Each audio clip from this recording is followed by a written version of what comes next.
Ugh, I wish I owned a car. It'd make weekend day trips, seeing the fam, and last-minute errands so much easier. You don't need to own a car for that. Really? Check out Zipcar. They let you book cars from your phone 24/7. It's super affordable because you only pay for the time you need, plus gas and maintenance are included. Yeah, but bet it costs more in the long run. Nope. Members save hundreds a month compared to car owners. Okay, I'm checking them out. Use the Zipcar app to book a car near you in minutes for a few hours or a weekend. Join instantly at zipcar.com. Zipcar. You don't need to own a car to have one.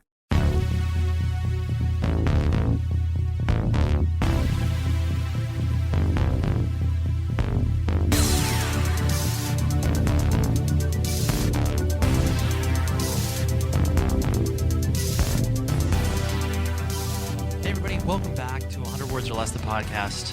I'm Ray Harkins. Thank you very much for listening to the show and the episodes in general. I appreciate all of the random emails I got from, taking last week off just because I did not feel like it was, the appropriate time, taking up space, just kind of acting like everything was normal because, let's be honest, nothing is normal. Nothing's been normal for quite some time. But last week in particular just felt extremely heavy. But I'll talk more about that in a moment. We have Will Putney, who is on the show this week, and he plays in a band called For An Autopsy, but more importantly, he plays in a band called End. Maybe not more importantly, but more, I guess, relevant of this exact moment because End just released a new record last week called Splinters from an Ever-Changing Face. It's a brutal, visceral record. I am a very large fan of it, and I've wanted to have Will on the show for a while because we ran across each other when we played some shows together, I want to say in 2018, and I've been a fan of his production work for quite some time. He is the producer du jour right now, and has been for, the past couple of years. If you were a heavy band, Will Putney is for sure on your list to work with. And I think that the work that he does is pretty awesome. So Will and I dove deep into it, and my mind was blown. I'm not going to lie, because he had a whole different trajectory for his life. Music was always a part of it, but just this really interesting kind of I guess career path that was opening up before him. And he was like, no, I just can't do this. So we get to discuss with him in a moment about that. But are you okay? Please take care of yourself. Whatever it is you're doing, we are just in absolutely insane times, and the best thing that you can do for yourself is ultimately taking care of yourself. Whatever that may mean to you, and holding your loved ones close, and being able to support where you can, not only financially but of your time. And I feel much better than I did last week, just looking at these incremental pieces of progress that we've been able to see in regards to all of these peaceful protests that have been happening around the country and trickling down to suburbs and small cities. And it's just, it's unbelievable. I've never witnessed anything like this. And seeing these changes that, police departments are starting to make across the country. I know they are small steps, and they are, it's part of the, arc of history that these things, happen not in, a single downpour, but in raindrops. And I'm just very excited to be able to support in every way I can, whether that's, donating financially, showing up to some protests where I can. And I just encourage you to, figure out what this whole thing means to you. Because it's not as simple as just like, well, I am not a member of the Ku Klux Klan, so I'm not racist. There's a lot more to it than that, which, frankly, I kind of, have always thought of that of myself, where it's like I have never thought about people being less than me because of the color of their skin. But what does that actually mean in regards to systemic racism and how that affects us, not only as individuals, but as society? So yes, I just highly encourage you to reckon with that on a real level. And these protests are making a lot of people do that. And just this past weekend in Los Angeles, it was like 20,000 people showed up of all, range of races, genders. Diversity was completely represented there, and it's really heartening to see that. So that's what I'm feeling now. So, and I feel so good about that I want to have these episodes release, and I want to be able to have these discussions, because I find in times of I guess, crisis, in times of stress, is that when you are able to listen to conversations with people, it's comforting. You feel like you're a part of it, and that's what I want to be here for you, the listener. So, anyways, here's Will. Like I said, just released a record, really, really good, called Splinters from an Ever-Changing Face. You can listen to it on any streaming platform you want. And here is Will.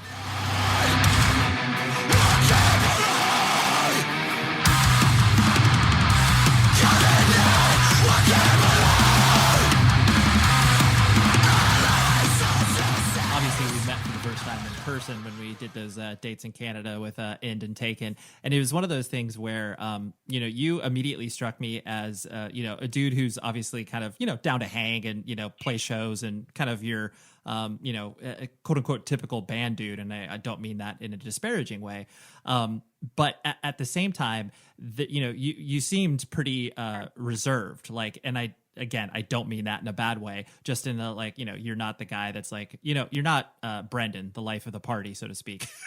And so I presume that people have a certain expectation, when they're heading into the studio with you, or, maybe think you are a certain person and then you turn out to be something different. Do you have any kind of sense of maybe what people, I guess kind of expect from you, or if your reputation precedes you in any capacity, or is that something that is just something you don't spend any mental energy towards? I think it's a combination of a couple things. I don't act differently. I just am who I am, but I definitely, when I get to know people, I'm probably a little more outgoing of a human being, but yeah, like you said, I just feel older around people at shows sometimes. Not that I am very old, but I don't feel like I don't drink or do drugs or anything. So there's no party mode for me. Party mode for me is hanging out with my friends and making jokes on tour and stuff like that. So I definitely, if you ever met me at a show, or if you meet me for the first time now, I'm not full on in your face, Mm-hmm. But I think I don't know if just being isolated makes me more antisocial. Like sometimes I fear it does, because a lot of my work is just me in a cave with just a few people at a time, spending all of my time making records and stuff like that. So maybe I am a little more, I guess, unapproachable or antisocial. And it's not intentional or anything. It's just I'm not just used to being around lots of people all the time. I'm normal. It doesn't bother me. I've noticed that over the years that I'm yeah, it's becoming fewer and far between where I'm actually just surrounded by a lot of people. It's strange to me to notice that, my wife works in New York and she commutes to the city every day, and she works for this company. So she's always around all these people. And I've noticed that we interact with new people we meet differently, and she's a little more outgoing. And I'm yeah, I guess it's just because of what I've become, but I never, I'm nice. I think I'm nice. I don't try to be mean or unapproachable. If somebody wants to talk to me about anything, I'm always down, Yeah, no, definitely. I mean, I think it is, I'm glad you've, kind of reflected and put some thought into it, because it is interesting where, you definitely thread a unique needle of, being, a band guy, but then also being, creative as far as your, music production is concerned. And that's obviously what lends you, credibility, because you're not just this producer who's good at producing records. Clearly you have, talent outside of that too. And so, I think it does put this these two worlds that you kind of have to exist in, where it's even though you obviously don't actively tour, but just that notion of the show experience and being around a lot of people. But then you're well, yeah, I'm usually only around, 2 or 3 people, maybe for a month otherwise. Yeah, it's I don't take it for granted anymore. I definitely have made, in the past few years, I was I should go to more shows, because there was a period there where I wasn't. I was just working a lot, and my friends would come through, or bands I had recorded would come through, New Jersey or New York, and I would be like, oh, I can't make it tonight. Like I gotta work, and I wouldn't like carve out time from my schedule to just go to more shows. And like, I don't know, the past year, I wound up going out to more shows, and it was good for me. Like I definitely felt like it was like more of like a connection to that world than I had in like the previous years, and it was like it just felt good to like reconnect to some of that stuff, you know. And every time N goes out, we always have a blast, and then we come home, and I'm like, yeah, I should do this more. Like this is good for me to do, you know. Yeah. And we are, you know, like we've actually, the band's talked about it, and you know, and like obviously with the state of the world right now, it kind of sucks because we were gearing up to do a lot more than the band ever had, and then you know a bunch of things got scrapped. But we're gonna try to do that again once like everything kind of turns back on, because yeah, we all like it. You know, it was like Greg is in a similar situation that I am, because he produces records all year and doesn't tour full time, and you know, we all felt like, hey, this is fun to do. Like these songs are fun. We all like doing this. We should probably try to do this more, you know? Yeah. Right. No, and it's good, because I think that, you know, and I'm sure you experience this in, you know, the production of records, and, you know, that notion of when bands kind of lock themselves in this sort of perpetual motion machine of touring, and really that's their only life experience. You know, sometimes it's really hard to, you know, not only creatively come up with more stuff, but then, you know, actually have something to say on their, you know, sophomore or third LP. And usually it's like, you know, that's when a band gets kind of trapped into just writing about tour or whatever, when you don't have these other experiences. But, you know, to your point of kind of being able to dip in and out of that and do something that, you know, creatively satisfies you while also being able to play a couple of shows, like it gives you that holistic balance. Yeah, I think that balance is important. And like for bands that I wouldn't say over tour, but for bands that are so full time that don't reserve moments to do other things in their lives, I do think it's in a way sort of counterproductive for them too. Not only for the mental state of just like never being home, and I mean, there's a million fucking pop punk songs about missing your home or not want, you know, and it's just like, yeah, you don't want to become that guy over time, like where you've just disconnected yourself from the actual world and only live in a band, you know, with 5 people. And I think that balance is like is important. You know, it's healthy for bands to like take breaks, have a hobby that's not music, do something else, and then you get to like come back to, you know, creating music and touring like fresh and energized again. And you know, I've seen bands burn themselves out. You know, you put out a record, you get some hype, it gets traction, it goes well, people want to see you, you're all over the world, like just playing shows, never stopping. And then it's like, you know, okay, we're making another record. And it's like, you haven't even had a chance to catch up. You know, you haven't even like the like cramming in records in between touring cycles, like it can be really, you know, destructive for bands in that sense. And it's like, you know, I've definitely, when I've been approached by bands who want to make records who haven't really given themselves time in between tours, I'm like, maybe we should do this. Like, why don't we do this later? Or why don't you take one more month and like actually just go home and be normal for a little bit and then jump into, you know, another record? And sometimes it really helps, you know? Yeah. So yeah, that balance is super important. Yeah, no, for sure. It's cool when, you know, and I think a lot of that comes from, you know, just age and perspective and understanding that, you know, the constant pursuit of success does not equate to, you know, the appropriate creative output. You know, it's like, yeah, you do need that balance, like you're talking about. Yeah, absolutely. So kind of focusing on you as a person, you know, I mean, I know you, but I don't know you at all at the same time. Where, you know, were you born and raised on the East Coast? Like, what was your kind of, you know, I guess growing up like? Yeah, I lived in New Jersey my entire life. I was born in like Central Jersey, and you know, lived up to there through high school, and then moved up closer to the city to go to college. And I've kind of been in North Jersey, you know, my whole adult life, I guess, in and out of areas around New York City. And yeah, never moved away. I actually am pretty grounded here now because we just like kind of we just bought our new spot, which will be my like house and studio and kind of everything all in this one big compound.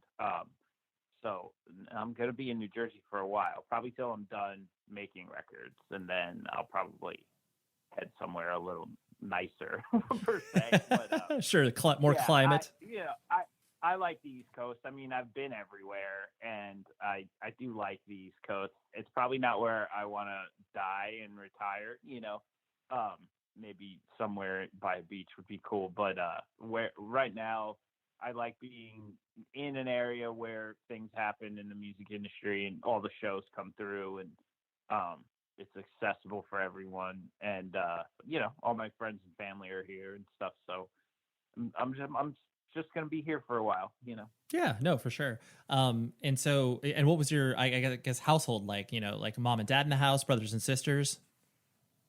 Yeah, pretty normal childhood upbringing. I have a sister, and my parents were pretty supportive of me as a kid. Not super supportive of me doing music. It was I did well in school, so they always just wanted me to be a doctor, and it was like that was a struggle later in my life when I tried to switch gears with them, trying to understand how recording hardcore bands was going to make a pay the living. bills.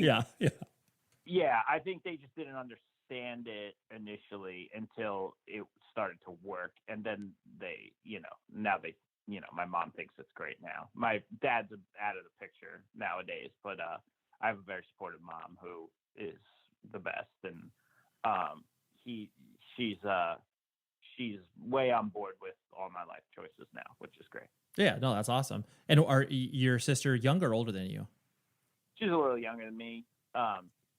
She's a citizen, I call her. She works in insurance. Sure, she's a civilian. Yeah. Yeah. Yeah. She's a normie, but yeah, she's got her own family with a husband and 2 kids, and everything's good on that side. No crazy family stories. Yeah, no, that's awesome. The only reason I dig into that is just because, it's one of those things where, even though people may have a very, sort of typical upbringing, what you're talking about in regards to when kids start getting attracted to a subculture, regardless of your background, even if parents are totally understanding and supportive, they still run into the notion of just like, this is not conventional. I don't know how to describe this to my friends, what my children are doing. Like, it becomes. Yeah, of course. Right. And it becomes difficult. Yeah. I mean, as a child, they always supported me doing music, but never probably just always saw it as something that would be a hobby for me. I mean, my mom used to drive me to band practice when I was like 14 years old and couldn't drive. And so, I wanted guitar lessons as a kid. So they always supported me, like, pursuing the arts, but I don't think they realized that it would be more than a hobby one day. And then when that sort of turned over, there were some hard conversations of me, hey, I think I'm dropping out of college with like 10 credits left to go record bands. They just couldn't really process, like, that was a tough one to swallow for a while. But then once they saw how committed I was to it and where, like, how it was going to be, I was going to be okay. It was I think it clicked for them eventually when they got their heads around it. Yeah, for sure. So what did your parents do for a living? My mom works in insurance also. Okay. She's like she works with hospitals and kind of coordinates between doctors and patients, handles sort of collections, claims and stuff. Yeah. Sure. Yes, it works. Yeah. The good old medical industry. Yes. She's been doing that for a long time. She's good at it, and she's very busy right now. That's for sure. I could imagine. Hey, this is Sam Sumataro. I sing for a band called Drain from Santa Cruz, California. I'm here to tell you about our debut record called California Cursed, now available on Revelation Records. This summer, we're going on tour with Go to revelationrecords.com for more. And here's 4 seconds of what we sound like. I'm stoked to be part of the Revelation family. Let's take the remaining 26 seconds to dive into what it means and what's up at Rev. Revelation kicked things off in New York City in 1987 with Warzone, Lower East Side Crew. After that, Gorilla Biscuits, Youth of Today, Judge, Inside Out, Chain of Strength, and many more. The times changed in the early 90s, and Rev was there with artists like Quicksand, Texas is the Reason, Farside, and Into Another. There's new music from World Be Free, Constant Elevation, Urban Sprawl, Dare, and reissues of the classics from Inside Out, Side by Side, and Orange 9mm. Check out the Spotify playlist series. It's all at revelationrecords.com. And so like you said, like, when you're kind of, going through school, like you got, good grades, and like did you find yourself, I guess, this isn't to, puff up your ego or anything like that, but, school comes easy to some kids in regards to like, oh, this, I can do this and get a B, or I can try a little harder and get an A. Like, where did you find yourself? Like, did you, really have to like work hard for stuff, or was it like, no, I'll find these B's and I'm cool? No, I was like a smart ass in school. I didn't, I was just pulling straight A's and was very bored with school. Got it. I would like barely study, go to hardcore shows, like, still get an A. You were one of those kids that teachers. This is just I come from a family of teachers. My wife's a teacher. My mom's a teacher. So it's one of those things where, they always have that one student where it's just like, man, it seems like they just don't care at all, but like they're still getting okay grades, and man, that's not every kid can do that. Yeah, well, there were a lot of weird talks with, school shrinks and principals and parents in the office, because I'd be like pulling straight A's, but like getting suspended and getting into fights and like doing dumb shit and pranks, and like I was never a good, like I was pulling good grades, but I wasn't a good student at the school, and there was a lot of like, we don't understand, why are you like this? Your grades are like, you could be going to an Ivy League school, like if you keep messing up like this, I was just a lot of, it's just me being a kid and having fun and being an idiot. Like, it didn't, looking back on it, I could have like ruined my life, but I guess I didn't. Maybe deep down, I just never was interested in anything I was really studying anyway, Sure. I mean, it's not that I'm not interested in math or science, but it's like, I don't know, maybe earlier than it kind of, before it even came to the surface, maybe earlier, I realized that, everything I was like studying and trying to pursue in college, and maybe I just didn't really care about it, Yep. But no, yeah, I totally get it. I'm not a dummy. I did do well in school, and without really having to try, it's just how it went, Yeah. Just like I was saying, it just, there are certain, certain things like, and especially it doesn't necessarily mean that you're, an incredibly smart person. Like, you might have just been able to obviously understand how to kind of play the game. Like, the moment where it's like, oh, if I put this much effort into it, I'm able to achieve this grade. And like, when you sometimes know how to do that, like it's just about, oh yeah, this is how I can get through high school with these sort of grades. Yeah, I think I definitely had to work for my grades, but I definitely wasn't. I was never a teacher's pet or an overachiever. I probably did the bare minimum to keep those grades, and then just did other things with my life. Yep. But yeah, I'm lucky that my life didn't take a weirder turn there, and some of my silly mistakes in high school didn't turn into like being expelled from high school, or like not being able to go to college because I have this thing on my record or anything like that. It would have put me down a different path in life, maybe, who knows? So looking back, I was probably making stupid decisions, but it all, luckily that's what you're supposed to do as a kid. I feel like, I mean, now I'm like, if I could talk to myself when I was 16, I would be like, just don't do this. Like, like, do you have to like punch a kid or get suspended or break this, or like, you have to do this? Could you just not, and then not get grounded and not like almost ruin your life? Like, So I don't know. Yeah, make some. Yeah, right. Make some different decisions. Yeah. Man, I wish I owned a car.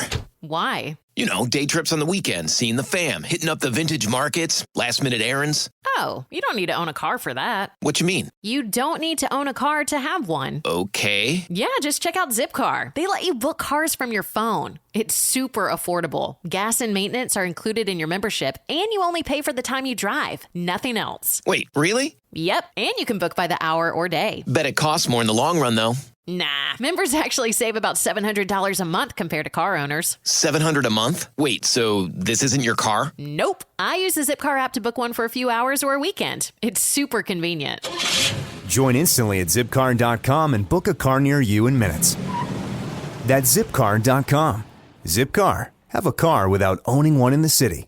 There's never been a better time for football fans to join the huddle with BetMGM. Sign up today and place a $10 pregame wager on any pro football team to win. If any player scores a touchdown in any pro football game, you'll win $200 in free bets regardless of your wager's outcome. Just use bonus code JERSEY200 when you make your first bet. Get on the field and find out why nothing beats a win with the king of sportsbooks. Download the app or go to betmgm.com and use bonus code JERSEY200 to win $200 in free bets if any player scores a touchdown in any pro football game. Visit betmgm.com for terms and conditions. Must be 21 years of age or older to wager. New Jersey only. New customer offer. All promotions are subject to qualification and eligibility requirements. Rewards issued as non-withdrawable free bets or site credit. Free bets expire 7 days from issuance. Gambling problem? Call 1-800-GAMBLER. Check out the podcast Good Assassins, the unbelievable but true story of the greatest spy of World War II. Season 1 was a top 10 hit with millions of listeners, making it one of the top 20 new podcasts of the year. In Season 2, a mysterious agent is strategically dismantling the Nazis' violent grasp on France. They don't know her name, but they want this woman dead. Not only is she leading her own resistance factions, but inspiring others. The Gestapo sends a devious double agent to hunt down the limping lady before she threatens their entire push for Western Europe. But Virginia Hall was tougher and more resilient than anyone expected. I'm Stephen Talty, an author and a journalist, and from Diversion Audio, this is the dramatic story of a different kind of spy. Listen to Good Assassins on the iHeartRadio app, Apple Podcasts, and wherever you get your podcasts. So would you kind of consider yourself like, reflecting back on that, like, were you kind of a troublemaker per se, or was it one of those things where I think it was just a reaction to like the kids I was with in high school. I wouldn't say the only, but I think in my grade and like I was probably literally the only kid who was into like hardcore. All of my friends, I live on a border between two towns, very close to the edge of one side of a town where it was Sayreville, New Jersey. And all my friends are from Sayreville, New Jersey when I was in high school because I worked a job and that's where I met everybody. And those are the kids who were basically in my neighborhood. And that school was like right down the street from my house. But I was bused like 20 minutes another way to go to Old Bridge High School, which is like, of one of the biggest high schools in the state. And I was just on that town line where like I didn't go to high school with all my friends. And when even like through middle school, all the kids I went with in middle school wound up going to like a Christian high school because it was a better school. It was like more of a private school style thing. And I'm not Christian, so I wasn't able to go to that high school. So I like from middle school and then into high school, I basically never went to school. I never went through high school with my friends. And the stuff that I was into and the music, you know how polarizing high school kids could be. Like I'm the weird, like heavy metal kid in this school, and I didn't have any friends that I could like connect with like my hobbies or, outside of, the music I listen to. It's a very defining characteristic of who you are in high school, Totally. So like, yeah, even though I was like, being normal, trying to fit in, like still making friends in my classes. I wrestled a little bit in high school. So I was like doing sport, doing things, but I was like, I don't know, I just didn't really have a connection. I mean, most of your friends like the music you like. It's just a thing that happens. You just gravitate towards people like that, 'cause you share similar tastes and interests. And yeah, I was like on I was like on an island in high school where I was never really good friends with anybody in my school. So a lot of there's probably a lot of trouble making a reaction to that. It's just feeling like, yeah, I'm just this odd man out here. So I Yeah, might as you well could just be that guy. Sure. You couldn't, right. No, I understand. Cause I mean, I think, when you're experimenting with so many different things, and trying to find yourself in high school, and like, you're just trying to find your, community, even though you obviously don't even know how to articulate that at that point. You're just, like you said, you're trying to fit. It's like, hey, I'll do the sports thing. I'll do the music thing. I'll do the, whatever thing in order to try to find those people. And obviously it wasn't until you, kind of got swallowed up by music and realized that was your community. But yeah, I totally understand what you're talking about.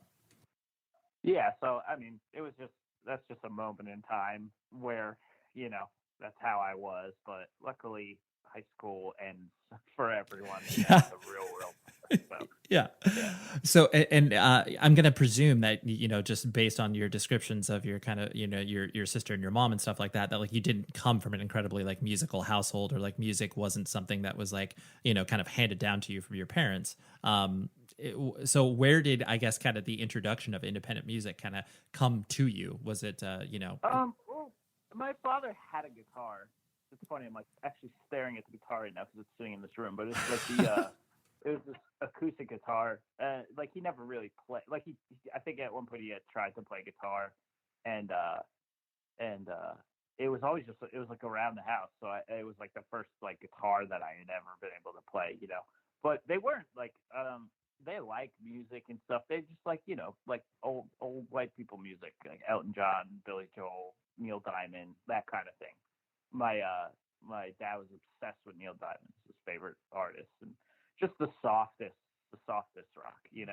I was my music was very anti that stuff. Maybe just from being brainwashed with all that music as a child. Not that I don't like now. I appreciate all that stuff, but it wasn't something that I was really into as a kid. But they were into music. And supportive of me doing music. They just weren't. I don't come from a family of musicians or anything like that. It was all kind of self-taught through the way. Got it. And so what, I guess how did that kind of get introduced to you, just because like you said, you were kind of, on your own devices and, you had some friends from that perspective, but, were you just kind of finding out about stuff on the radio, then you started to kind of dive deeper, or was MTV kind of an entry point? Yeah, it's like MTV was definitely cool. It definitely helped me hear music I would have never heard, because I think with my circle of friends that were around me and my family and stuff, that I wasn't exposed to anything like that. So I do have to probably give that a lot of credit to showing me grunge music and alternative music and stuff like that. And if it didn't exist, I don't even know if I ever would have been interested in like picking up a guitar. I don't even know if I would have heard it until I was older in life, and then maybe I would have been in a different place, or I would have had different tastes. But my real introduction was when I was like 15. I started to work at a supermarket, or 14, or I guess 15 I was. And I had met some kids there who all played instruments too. And they were into the hardcore scene in New Jersey. And there was a couple bands at that other high school that had played shows in the area and stuff. So I actually like started to go to shows around that time with these kids. And that was like my first introduction into, they were opening for touring hardcore bands and like the more popular local New Jersey hardcore bands at the time. So that was like really my introduction into that world. And I was just very into it right away. We had started to go, we went to a show or two, and I was like, I want to start a band. Like, I want to do this now. That's awesome. Like, what were some of those bands? Because I mean, I Taken played many shows in New Jersey, and there were so many. Sure, I would have caught Taken at some point in New Jersey around like Hamilton Street Cafe, 1999 or so. Oh yeah, absolutely. Yeah. I guess I don't know if you remember Club A, which turned into Club Chrome, but that was really like the spot. That was where everything came through. later in life, I wound up working there because I was like, this is just like where I want to be all the time. And I was like door guy for a minute, did security stuff for a minute. I was like, yeah, I spent a lot of time at that place. That's awesome. That's awesome. Yeah. Everything on the East Coast, and then the bigger touring stuff just came through that area in that time. So through my high school years, I mean, I was so lucky where we were. I got to see everything that was cool, I talk to kids now who are like, yo, this band, like, I wish I could have seen them. Like, yeah, saw them like 5 times right down the street from where I live. Yeah. Totally. And yeah, it's like, I couldn't even, the list is endless, I couldn't even fire off everybody, but it's like, I was spoiled as far as hardcore shows went. We got everything over here. Yeah. Well, and I loved New Jersey too, because it was always, I mean, being from California and then going to the East Coast and being like, wait a minute, you can play like 6 shows within 2 hours of each other, and they're all drastically different shows. Like different kids are coming out. Whereas like, in Southern California, like, yeah, you could play LA, San Diego, Orange County, but like, then you got to drive up to San Francisco and it's like, wait, you could just like hang out in New Jersey and then pop up to New York and pop down to Boston. It's like, this is wild. That's crazy. Yeah, I mean seriously, a lot of bands like got their jump off from the East Coast because that's how you could build an audience. Like all the weekend warrior bands before they turned into real bands would just run up and down the coast. Do you know how many times bands like Hatebreed and Lamb of God and all of that stuff would just like do the weekends and run up? We're going to do Virginia, then we'll do Philly. Or then we'll do Baltimore, and then New York, Connecticut, Mass, and just like circle up and down, play 4 or 5 shows, and like that. Just everybody over here would just do that, So we'd get the stuff from the South and the North that would always just like include New Jersey. We were dead in the middle of it, sort of this perfect like crossroads point for the whole coast over here. Yeah, and the shows were awesome. Everybody wanted to come play here too because these shows were crazy, and like highly attended. There was like a real fan base for extreme music in New Jersey at that time, like, that would have rivaled almost any scene in the country for sure. Yeah, no, I totally agree. So what were kind of like, some of your, I guess, gateway bands, as it were, that, really started to, get you interested? I mean, like you said, once you went to a couple of shows, you knew you wanted to, play in a band and stuff like that. But what were kind of, your touchstones early on? A lot of the early Victory stuff, I think All Out War was one of the first shows I went to. Like the harder stuff from this area played out a lot. You had like E-Town, Concrete, which was like a New Jersey staple at the time, and Candiria from Brooklyn, and like Fury of 5. Like I liked the hard stuff. Yeah, you were a pseudo thug. Yeah. I thought I ate it up because I did like rap. Like as a child up until the end of middle school, I listened to a lot of rap music because that was just like that was like the whole what was popular, gangster rap like explosion of the time. I was super into it. To me, that was extreme. I liked it was the form of extreme music that I had found. And then grunge was extreme music to me. And then, Metallica was extreme music to me, and Slayer. And then I saw a couple hardcore shows. So I'm like, oh no, this is it. Right. Like, this is just the sum of all these parts into the most realized, like over the top extreme stuff, and then like, the more that was like my gateway. And then the more sort of, I guess I'll call it artistic side of stuff started to creep in, and Dillinger exploded, and Converge would come down here a lot, and it was like then I got introduced into like a more that world of like the tech side, I'll call it more creative hardcore, like where it kind of opened me up to like new ideas with music. And I was really into a lot of those bands, and kind of took the deep dive and found Botch and Cave In and all those great records. And I think like a lot of it was like, and the great part about this time was like all these bands would just play shows together.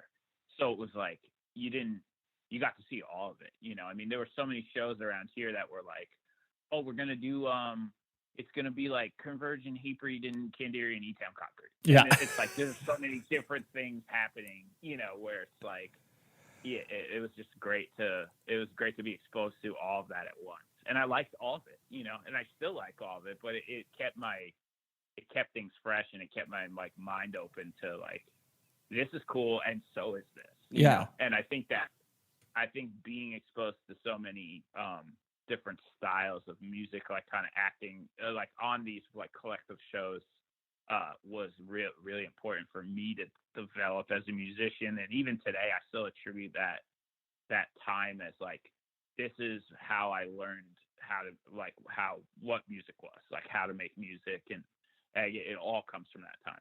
Yeah, no, I really appreciate that picture that you paint, because I do think it's important that, like, as you're doing your musical discoveries, you're kind of lifting up these rocks and finding all of these other, genres and subgenres on top of each other. And you travel down that hole until you kind of reach your limit of like, okay, this is, I've got enough or whatever. Usually when you're a kid, there's never enough. But yeah, being able to kind of combine that all together leads you to having a more holistic picture of what music can be. It's like, yes, you can like E-Town, and then you can also like a band like the Luddite Clone or whatever.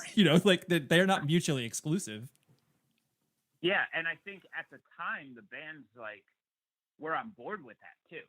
More so than you see today. Like you don't see as much of that extreme crossover within the subgenres today on touring and stuff, because people have a tendency to like maybe play it a little safer and book the style of tours that are more down the line and work. And I get that, there are fan bases that are more closed-minded and just want what they like at it when they go to see a show, and you have to stack a lineup a certain way. So I do understand it, but it was like, at the time, I think like the mentality of it all was like, that the community as a whole was more interesting and better off if everybody did these shows together and supported each other in a more extreme way, Yeah. Oh no, I mean, I definitely agree. And while this may sound like, we're viewing the past through rose-colored lenses, I think it is one of those things where usually, I mean, bands like that played together because, there was either, a lack of amount of bands to play with, or it was just kind of, like you said, it was kind of hardwired within the communities around the country that it's like, yes, like an emo band would play with a hardcore band, would play with a screamo band, or whatever the case may be. It would be just like kind of a default of that particular area where it's like, oh yes, like everybody plays together because, whatever, that's what we do here. Yeah, I mean, for sure, the fact that there were less bands made it more, okay, well, this is how you have a good show, and now today it's probably to a point of oversaturation where it's like, well, these are the bands that go with these bands,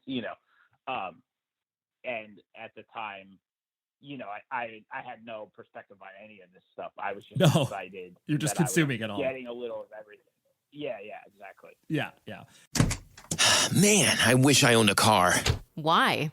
Day trips on the weekend, seeing the fam, hitting up the vintage markets, last-minute errands. Oh, you don't need to own a car for that. What you mean? You don't need to own a car to have one. Okay. Yeah, just check out Zipcar. They let you book cars from your phone. It's super affordable. Gas and maintenance are included in your membership, and you only pay for the time you drive. Nothing else. Wait, really? Yep, and you can book by the hour or day. Bet it costs more in the long run, though.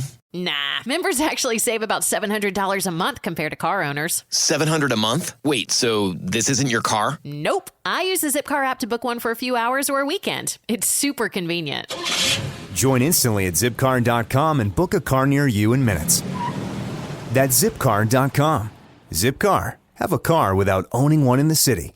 There's never been a better time for football fans to join the huddle with BetMGM. Sign up today and place a $10 pregame wager on any pro football team to win. If any player scores a touchdown in any pro football game, you'll win $200 in free bets regardless of your wager's outcome. Just use bonus code JERSEY200 when you make your first bet. Get on the field and find out why nothing beats a win with the king of sportsbooks.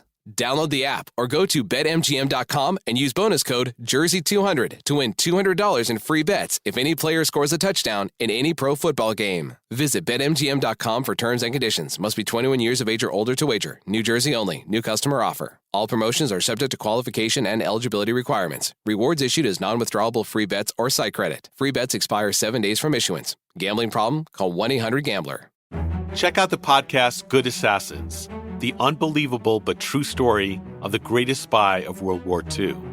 Season 1 was a top 10 hit with millions of listeners, making it one of the top 20 new podcasts of the year. In Season 2, a mysterious agent is strategically dismantling the Nazis' violent grasp on France. They don't know her name, but they want this woman dead. Not only is she leading her own resistance factions, but inspiring others. The Gestapo sends a devious double agent to hunt down the limping lady before she threatens their entire push for Western Europe. But Virginia Hall was tougher and more resilient than anyone expected. I'm Stephen Talty, an author and a journalist, and from Diversion Audio, this is the dramatic story of a different kind of spy. Listen to Good Assassins on the iHeartRadio app, Apple Podcasts, and wherever you get your podcasts. Band merch is something I've been obsessed with ever since I started to go to shows. I just loved the aesthetics and buying merch. And then once you could order merch through mail order, my world expanded in ways that I could never, ever come back from. And Rockabilia.com is your source for everything band merch related. If this website, well, first of all, if the internet existed when I was 14 or 15, my brain would explode already. But if this website existed, when I first started to buy band merch, it would be game over. It's already game over because I have, I don't know, I would probably venture a guess, probably 600 plus band shirts. It's ridiculous. But anyways, use this code PC100 words that gets you 15% off your order. You're supporting a small business. These people are hustling to get your merch, your long sleeves, your sweaters, your, anything. They have puzzles. They have, I'll bet you can find swim trunks on there because, it is getting into summertime. So Rockabilia is your source for all of the officially licensed merch that you could possibly shake a stick at. Bands get paid. You're supporting an independent business. It's just that there's a win-win scenario all the way around. So Rockabilia.com, browse to your heart's content, and use the code PC100 words. That gets you 15% off your order. Very, very cool stuff. So thank you, Rockabilia. And now here's the rest of the show. And so, like you mentioned, you were going through school and getting exposed to music and the idea of playing in bands and stuff like that. What was your, I guess, kind of vision as far as because clearly you went to college. What did you study in college? I was going to school for biomedical engineering. Will, that's pretty ridiculous. Will, that's that's a lot, dude. Yeah, it was pretty tough. It was a pretty tough curriculum too, and it was studying microbiology, and it was at the time the new I guess the wave in that field was nanotechnology. So there was a lot of stuff geared towards that and how microrobotics work and getting into prosthesis stuff, and it was pretty intense, pretty crazy design classes, and it was it was a wide background. I had to understand mechanical engineering, electrical engineering, all physics, biology, all different forms of microbiology classes, and it was pretty, it was a lot. It was a lot. That field requires such an understanding of all of the sciences combined. Right? It's not being a chemist and needing just to know how chemical reactions work with each other in the periodic table and stuff. It's you really have to have a grasp on so many levels of expertise at once. I was just this is a cool, I loved the idea of the field because I felt that was on the forefront of what science was doing, and I worked at Lysol for a little bit with a work internship, school connect kind of thing, where I was testing Lysol testing Lysol products and seeing how they react with certain forms of highly contagious diseases and all this stuff where, some scary stuff, but also it was interesting. But the taste I got from that field was that, I think the real driving factor that led me away from that stuff was that the creative thinking side of it was pretty much dried up and disappeared. Maybe it's a testament to where our country was at the time, but research and development was gone. What I had kind of gathered towards the end of my stay at college there and from working with that company and stuff, it was no longer about like, how can we invent new things and how can we create something that is going to change the world for the better. It was more about like, all right, this is what we have. We don't have any money to do anything better. How do we just like make more money, redesigning this so that it saves our company money, you know? And, you know, when I started towards the end of my college stay, I started to look at what the job field was like, and people weren't even hiring, you know, biomedical engineers. They just wanted mechanical engineers. They just wanted people to kind of redesign, to re-engineer things to make them more cost efficient. That was like, it was all like a dollar game at that time. And it really, really turned me off. I think that was partially a real driving factor to me to decide that this wasn't going to be for me. I wasn't going to take all this knowledge and all this like kind of struggle I had through college of like building my brain up to this point where I can work in this field to just go work for somebody to try to save them 8 cents on a prosthetic leg. You know, Right. I just didn't feel good about it. And I just saw into the future about how this career was just going to depress the hell out of me, you know? Yeah. And it was definitely a part of my turn away from that stuff, I think. No, that's super interesting because and I'm sure too, a lot of it, you know, since you were attracted to this and, you know, clearly you had an experience with the subculture, and I'm sure by that point, you know, had some tattoos and, you know, you didn't probably look like a sort of quote unquote conventional, a conventional person following this career path. You know, did people kind of look at you weird where it was like, who is this guy? Like, what is this guy that like, you know, kind of looks like he likes aggressive music or something like that? Yeah, I mean, my experience in high school was basically my experience in college too. I still didn't super fit in, didn't have friends. Like being, you know, I didn't look like everybody else at my school, and I'm wearing, you know, pretty polarizing shirts and have tattoos and all this stuff. And it, you know, it was like who I was, but I was like pulled in with like, you know, these are like, I'm at a school full of like, you know, kids who have been groomed their whole lives to be scientists and doctors and things like that, who like look at me like I'm a piece of trash, you know. And it's like, it's fine, I get it, like I look the part, it's cool, but I just never gelled with that world the same way, you know, I did with the music community. And it was just apparent through my whole stay there too that it's like, yeah, I had some friends and stuff, but it still wasn't the same kind of connection that I had outside of, you know, college. And I think a lot of it, you know, maybe that was part of the driving factor away too. It's just like, hey, this is like a world you don't really fit into. And even though you're kind of interested in it and you're trying to, it's just not for me. Yeah. This is not vibing with you. So like you said, you know, when you got taken in by the music community and started playing bands and stuff like that, you know, I presume kind of your first band started, you know, in high school, or did it start a little bit later, or what was that trajectory? Yeah, it was, I think I was in like 9th grade, and we had already had a band, you know, and we were already playing like actual hardcore shows because like we said earlier, there weren't a ton of bands around here. We had friends. We were a local band that people would come to see, and we got to play so many awesome shows that we didn't deserve to play just because. I love that. Yeah, I love that when you find that space of you being the local band that gets the call, like, you know, whatever, once every other month to be like, oh yeah, you want to play the show with Hatebreed or Converge? And you're like, we don't belong on this show, but of course we'll play. Yeah, well, I mean, man, we played so many shows and we probably didn't deserve to play. it was out of control.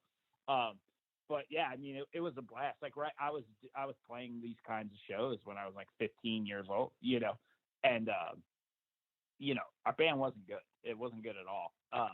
We were just kids having fun, but we like were really into it, you know.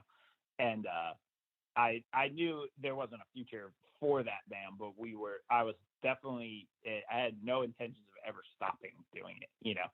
And when that band came to an end, I just started another band, and then tried again and kind of tried a couple different genres, and, you know, played with some metal bands, and, you know, played with like an indie rock band for a bit, and all the way up through, you know, until I got really serious at the studio. I was just always just like in a few bands, you know, just trying to like jam and meet new people and figure stuff out, play different kinds of shows. So we, I had like, yeah, I did just a good run of being in and out and stuff, but I don't ever think I was good.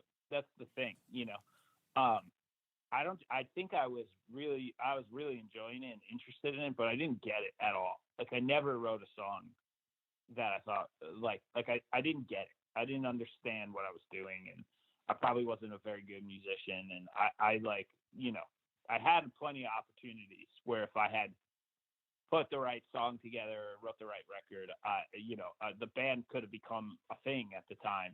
And I just don't think I was ever good at it. And I think later in life, I think I start to understand why music connects a lot better than when I did as a kid. Sure. Yeah, absolutely. Yeah. Cause I mean, it's cool when you kind of do what you're doing in regards to playing with a bunch of different people and different styles of music and, kind of just collecting this wide palette in the same way that you were listening to bands, that were, different genres and subgenres, because then, yeah, it kind of adds to your perspective. And then finally, when you are at a space where you are a little bit better than what you were when you were 16 or 17 years old, you can kind of pull all these desperate parts together and be able to, be able to at least a little bit more confidently do what's in your head, which is cool. Yeah. It took me, I had to work in a studio and work with some real bands. I had to be exposed like more directly, I think, to like bands on a higher plane of existence, I think, to understand how horrible I was and be like, oh, okay, I don't do it. I don't do this like this. I don't approach writing songs like this. I don't like think about these types of things when I go to sit down to make music or, like it was like such a crazy crash course and like everything you do sucks. Like pay attention, Totally. But I sponged everything up over the years. I mean, I still do. I still learn from bands I work with, and every time I make a record, I feel like I leave it going with like a new tool somehow, even if it's what not to do. Sometimes I finish a record and I go, okay, now I know like where I should never go with music. Yep. Because you see a problem or whatever, and it's like, okay, this type of approach or this type of song or this like that doesn't connect. Like so don't do this. Don't, and use this as a reference in the future if you find yourself here again. Totally. So yeah, I think that I don't know. It's an unteachable thing, really. If you just I just became so absorbed with making music in this world for so long that now I can look back at it and be like, I kind of get all the ins and outs of it now, to a point where if I want to write music, I'm in such a better place, Yeah, no, absolutely.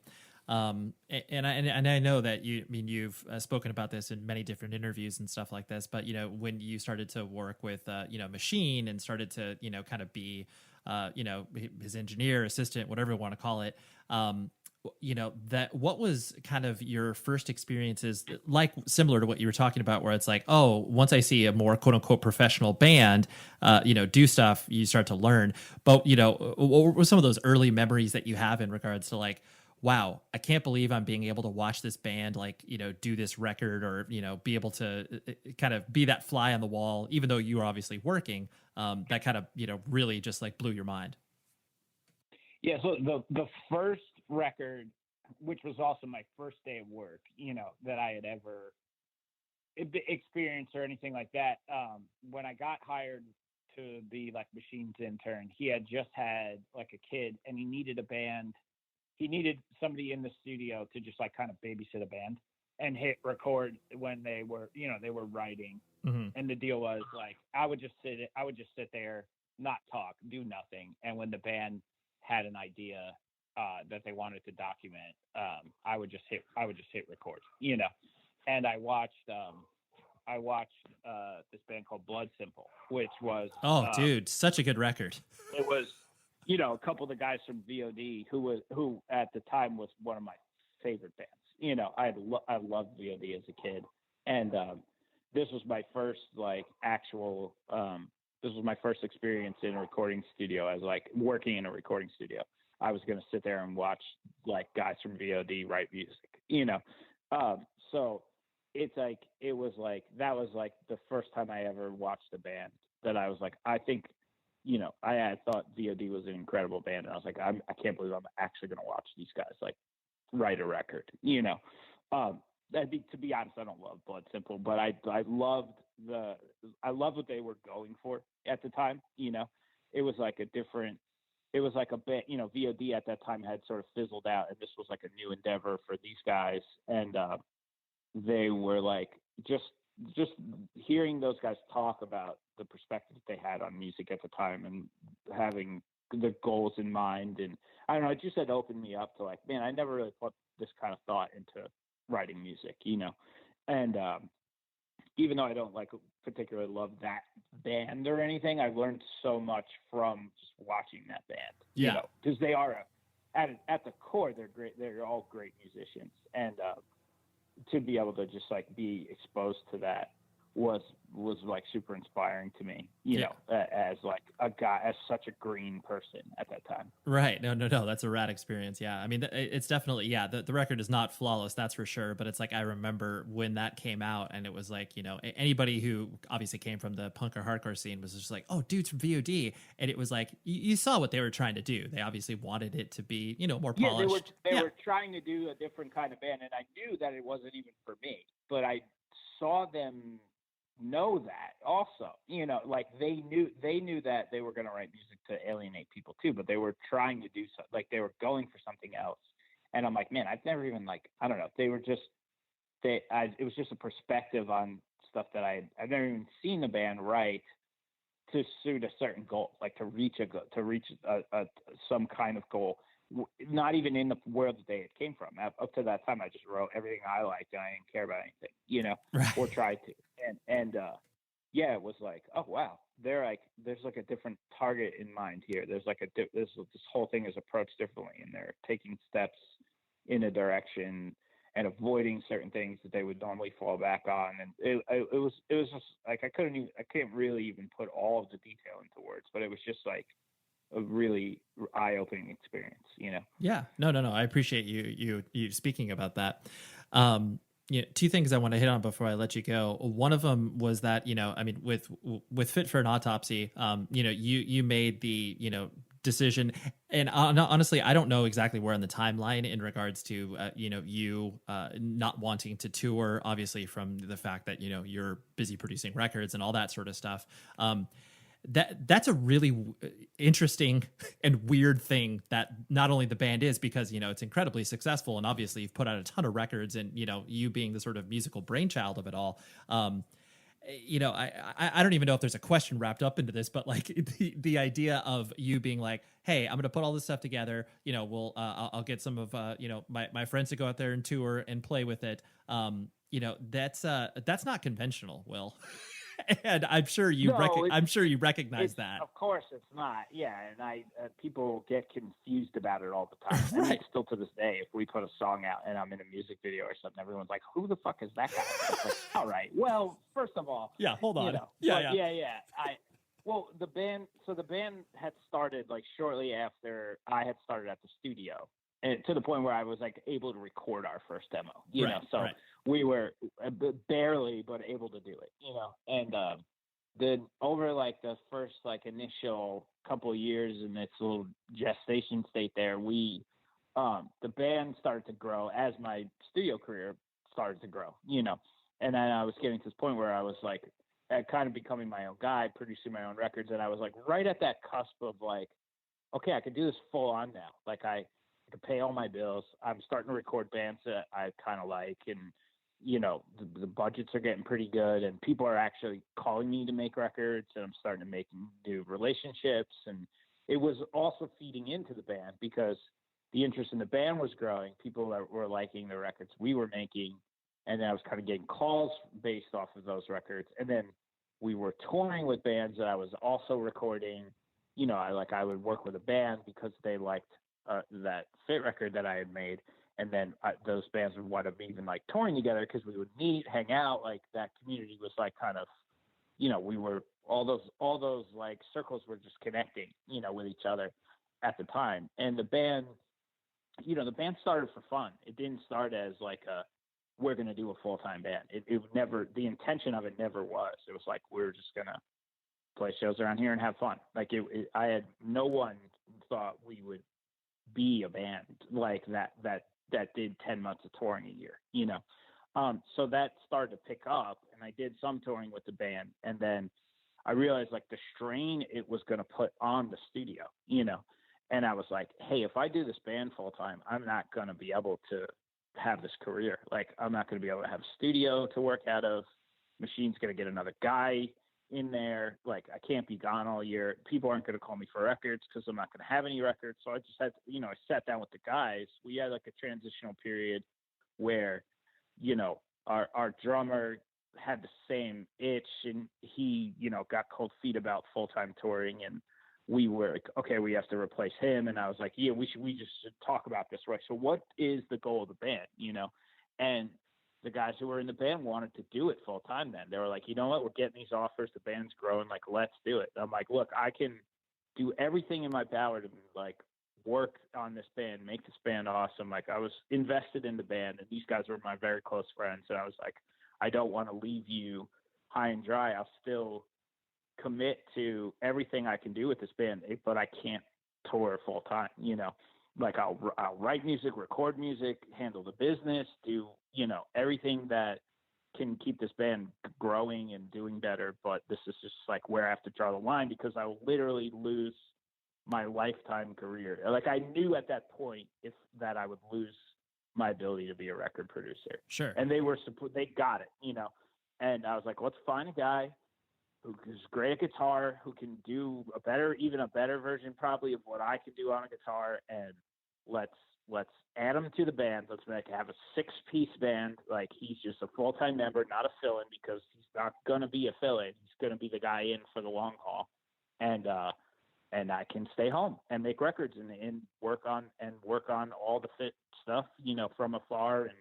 And it was a strange relationship initially, but it's like, I mean, it works out so good for our band. Like, right. Totally. I'm able to stay productive at home. I manage the band and can handle like so much without having to, you know, being on tour and also trying to take care of all the stuff can get, you know, pretty hairy, because they have their own things to worry about and their own day-to-day routine and tour managing stuff. And it's just become this like really good relationship where, you know, I'm still able to like contribute to the band and help grow it and handle writing and recording stuff, like, and be able to stay creative with the band while they're busy playing a million shows. And yeah, it's very unconventional, but for us, I think it works out great, you know. And the band's only grown since then. Like, we haven't had a sidestep or any, you know. Right now we're in a better place than we ever were, and I think you know, it's not broken. So yeah, no, just happy that it worked out. Right. No, and I like that, just because it's like, you know, what I've sort of recognized about you from afar is the fact that you really, you know, enjoy the business aspect of not only obviously your production career, but, you know, the band stuff as well. And not everybody can kind of step into that and be, you know, like not only just like be proficient at it, but, you know, you've had this really kind of specific focus on both aspects of what the business is and enjoy it. And I think when you kind of combine those two, because, you know, I mean, you know, just as much as I do, because we have many friends that exist in the same ecosystem as us, where it's like their, you know, business person in the band gets kind of thrusted, you know, gets foisted upon them. And it's not like they chose it because they're good at it, you know, and it's like, it's a hard thing, but, you know, you've been able to kind of balance that. I wouldn't say I enjoy the business aspect of it. Okay. Enjoy is a crazy word, but I've seen enough stuff be mismanaged, and like, I just felt like, at least now, I feel like I'm in a good place to take care of the band on the business side, and not, you know, we really haven't crossed paths with another person where I felt like they'll be as involved and invested in the band as like I would just be if I did it, you know? And I think that's the only reason why I just chose to handle it all, because I knew I could kind of do it. I knew I could, all the things the band was trying, all the goals that the band were, you know, was looking to do, and all the hills we were trying to climb. I was like, I think I could pull all this off, you know?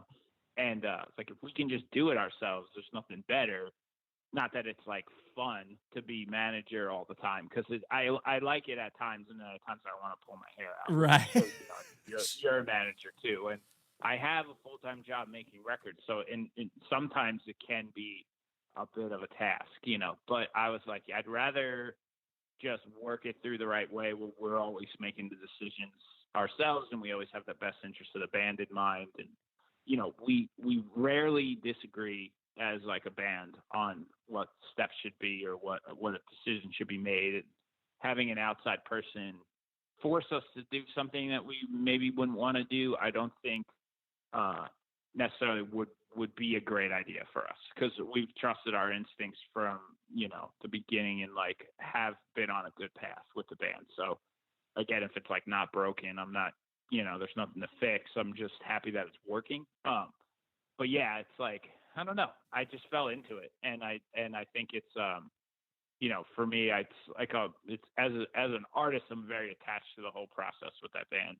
and I just want to make sure it stays as pure as it is for us right now. Yeah, no, for sure. I mean, there's no greater control of the artistic vision than when you're kind of like pulling all of the parts moving together, and not only the creative process but the business process as well. And so yeah, I totally understand where you're coming from. And yeah, just not everybody has the patience or proclivity to be able to kind of do both. So it's cool that you have a brain for both. That's what I'm saying.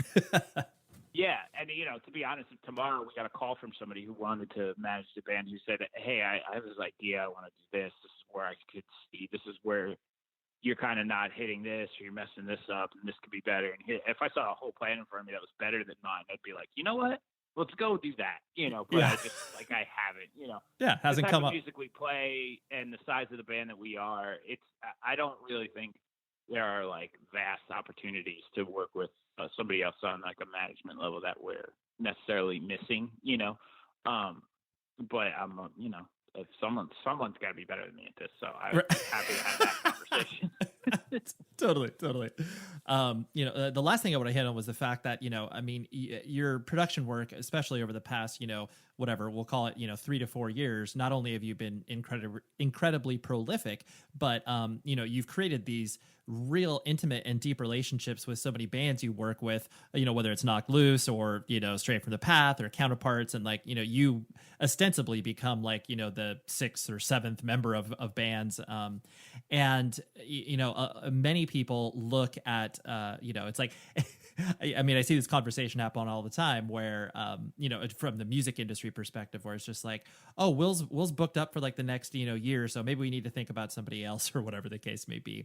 And then obviously work ebbs and flows, where there can be, peaks and valleys, and, a producer du jour for a couple of years can, maybe fall out of favor for one reason or another. Not saying that's going to happen to you, but I know that you've probably observed it as well. So like, is it one of those things where you're like, I guess, the idea of like worrying about your demand outstripping the idea of longevity, like, is that something you kind of wrestle with or think about?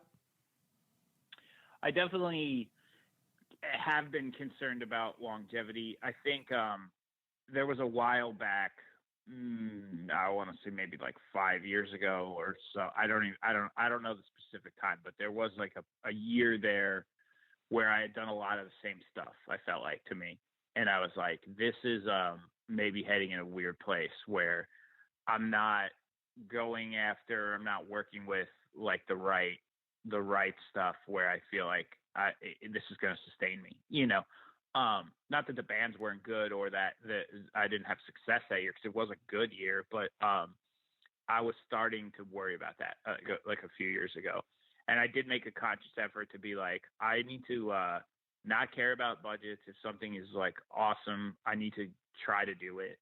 And, just for me, it was important to just make important records, and I did take a year or two where I was like, I think I spent like a year being like, I'm going to try to do a lot of records with bands that I never worked with, even if they're smaller or they're not like, my go-to bands per se, or, the ones that I had already had been doing deeper into their catalog records for and stuff. I was like, I need to find some stuff and connect with new people and make some records that I think will like start some careers and bring some bands to the forefront of stuff. And then I did like pursue bands like, Knock Loose and Vane and Incendiary. And it was just like stuff that I knew I was passionate about. I had like connected with the music, and I was like, I see that I can do stuff with you, or, I understand what your band's doing, and I have like a background in this where I think we can make some really important records together. And I just kind of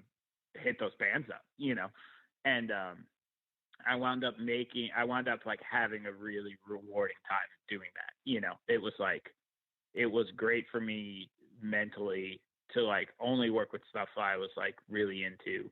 And even though these bands were younger or less established or whatever, it was like that I just like saw it in the bands. I wanted to like take shots on stuff like that.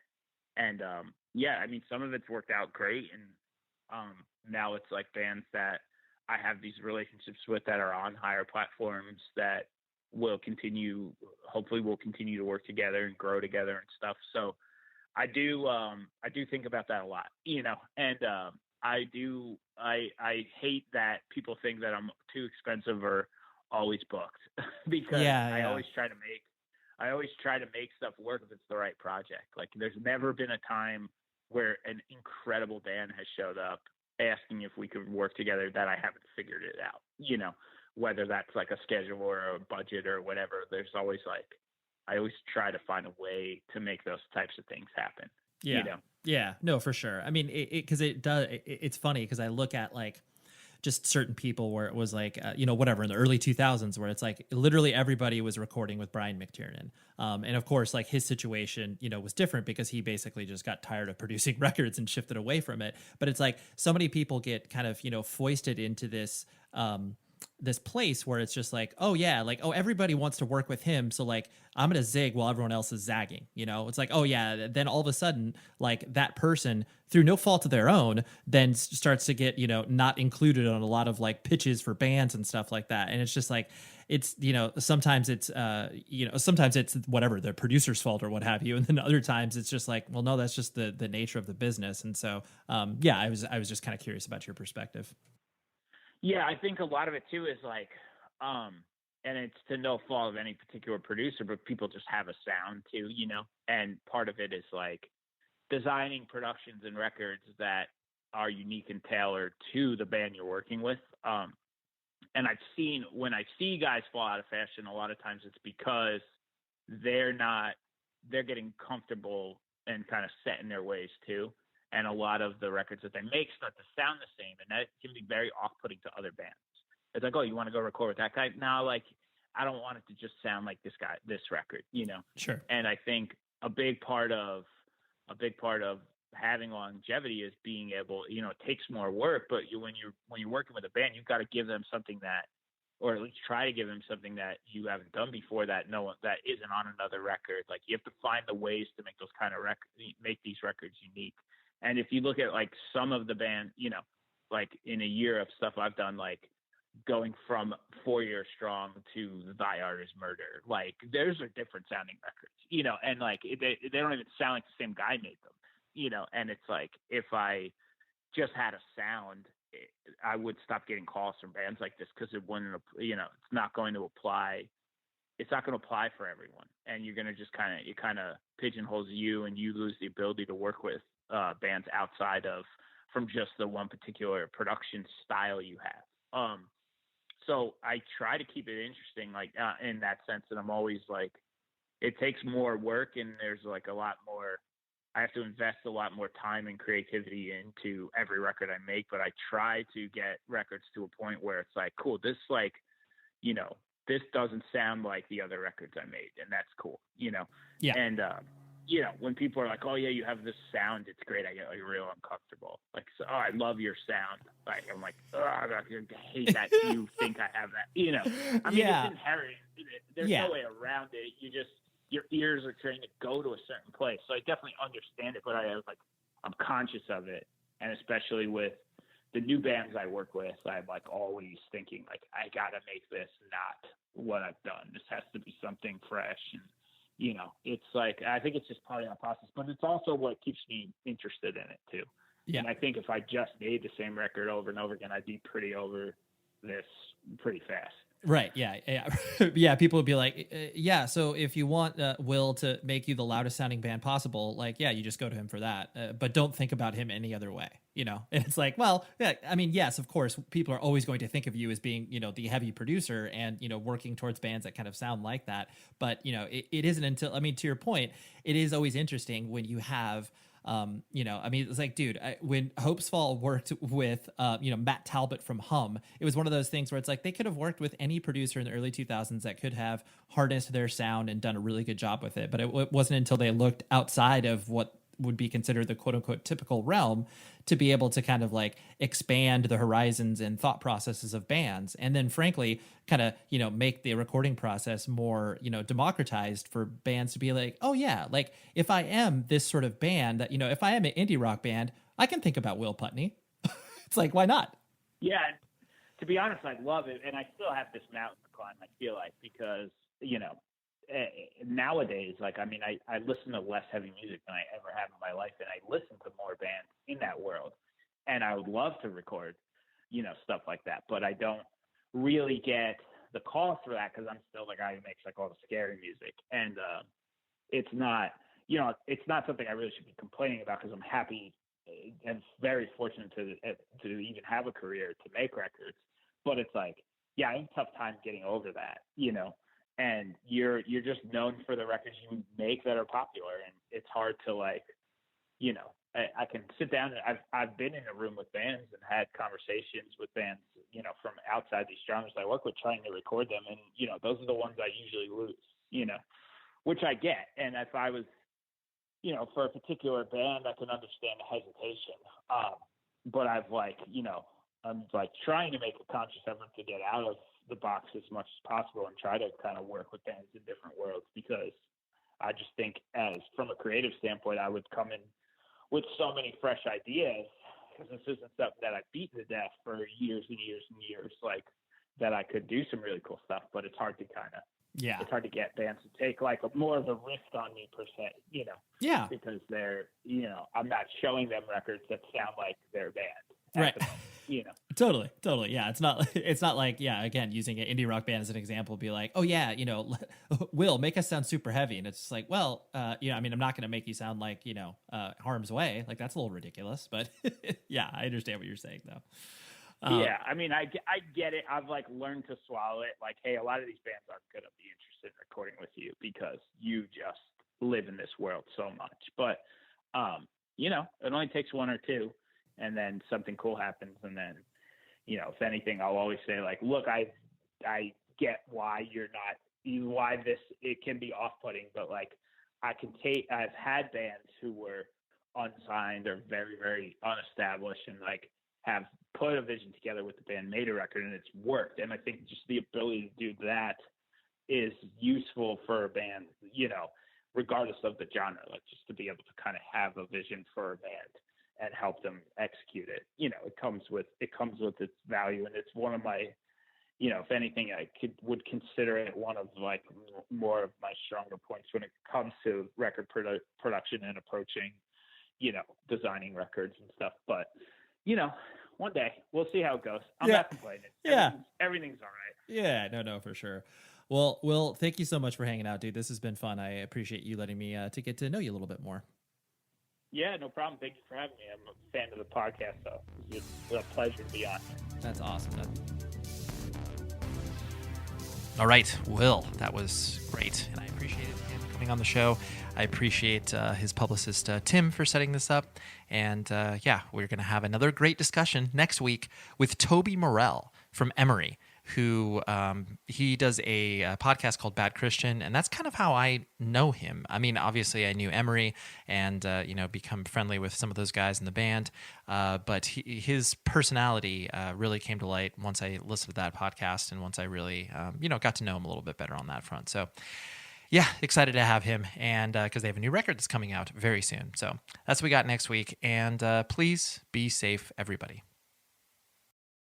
Ugh, I wish I owned a car. It'd make weekend day trips, seeing the fam, and last-minute errands so much easier. You don't need to own a car for that. Really? Check out Zipcar. They let you book cars from your phone 24/7. It's super affordable because you only pay for the time you need, plus gas and maintenance are included. Yeah, but bet it costs more in the long run. Nope. Members save hundreds a month compared to car owners. Okay, I'm checking them out. Use the Zipcar app to book a car near you in minutes for a few hours or a weekend. Join instantly at zipcar.com. Zipcar. You don't need to own a car to have one.